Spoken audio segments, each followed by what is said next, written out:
నిన్న మాజీ శాసనసభ్యులు కుర్సొచ్చినట్టు మాట్లాడే విధానం చూశారు మీరు. 2 నెలల కాలం అయింది నేను ఎమ్మెల్యేగా నెగ్గిన తర్వాత. 2 నెలల్లో ఏ ఒక్కరోజు కూడా డెవలప్మెంట్ గురించి ఆలోచించాను తప్ప నా కోసం, నా వ్యాపారం కోసం నేను ఆలోచించిన విషయం ప్రజలందరికీ తెలుసు. నేను మాట్లాడుతూ ఉన్నాడు, కార్యకర్తల కోసం గోతులు పుడుతున్నాడు. సన్నాసి మాటలు మాట్లాడుతూ 5 సంవత్సరాల పాటు ఇంట్లో పడుకొని కనీసం గొయ్యి కూడా పోచలేని అసమర్థుడు ఇవాళ ఎలా పుడుతున్నారో తెలియకుండా మాట్లాడుతున్నాడు. ఏ కార్యకర్త, మా కార్యకర్తలు ఎవరు ఈ రోజు వరకు మేము డబ్బు సంపాదించిన పార్టీకి వచ్చిన నా దగ్గర ఎవరు లేరు.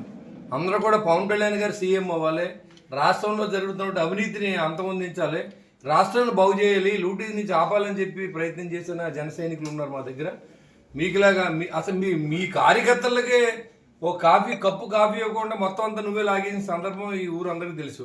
ఇల్లు కట్టిన కానించి, బ్రాందీ షాపుల్లో కానించి, మట్టి అమ్ముకున్న కానించి, గ్రావెల్ లారీ కానించి, గ్రావెల్ రోడ్ల దగ్గర నుంచి, లిక్కర్లో షాపులు కమిషన్ దగ్గర నుంచి, శాండ్ యార్డ్ కానించి ఏది వదలకుండా రాష్ట్రాన్ని జగనన్న కాలనీ పూడి దగ్గర నుంచి, జగనన్న కాలనీ కొండం దగ్గర నుంచి అవినీతి లేని పరిస్థితి లేదు నీకు. అన్ని వాటిల్లో ఇల్లు కట్టుకుంటే డబ్బులు ఇవ్వాలి.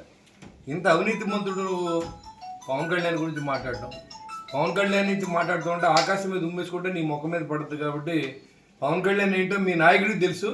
నీకు ఇంకా అర్థం అవ్వలేదేమో, ఇంకా మత్తులో ఉన్నట్టున్నావు. 2 నెలలు అయింది నీ డబ్బు చేతికి వచ్చి, అప్పుడే మీ నాయకుడు గతగతలు ఆడిపోతున్నారు.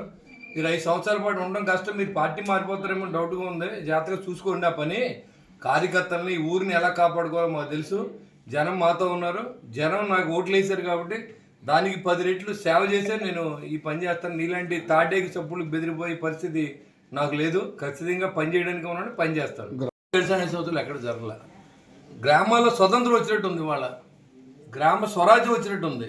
అందరూ బయటకు వచ్చి మాకు రోడ్లు లేవు, మాకు డ్రైన్లు లేవు, మాకు మంచినీళ్ళు రావట్లేదు, మా చెరువులన్నీ పసరెక్కిపోయినాయి, అవుట్లెట్లు లేవు అని చెప్పుకునే పరిస్థితులు ప్రజలు ఉంటే, నువ్వు ఇంట్లో కూర్చుని నువ్వేదో మాట్లాడుతూ ఉంటే అదే నువ్వు ఉన్నదే ప్రపంచం అనుకుంటే ఇక్కడ ఎవడో నేను విశ్వసించే పరిస్థితి లేదు. నీ టైం అయిపోయింది కాబట్టి నువ్వేదో 2 నెలలు టైం అయిపోయి డబ్బు కనపడక ఏం మాట్లాడుతావు అర్థమవుతుంది. కాబట్టి ఇంకా దాంట్లో బయటకు వచ్చి ప్రజా జీవితంలోకి వచ్చి ప్రజల కష్టాలు తెలుసుకోమని కోరుతాను. నేను దేని గురించి మాట్లాడదలుచుకో అడిగారు, నిన్న సమాధానం చెప్పాను, అయిపోయింది. అతనికే నాకు కానీ మా పార్టీకి అతనికి కానీ శత్రుత్వం లేదు. కాబట్టి వాళ్ళు ఏదైనా మాట్లాడినప్పుడు మనం మాట్లాడాలి, కానీ ఉత్తరే మనం మాట్లాడచ్చు. అతను మొన్న మాట్లాడి నేను మాట్లాడిన అయిపోయింది. మళ్ళీ వాళ్ళు మాట్లాడితే అప్పుడు మీరు అడగండి, నేను కౌంటర్.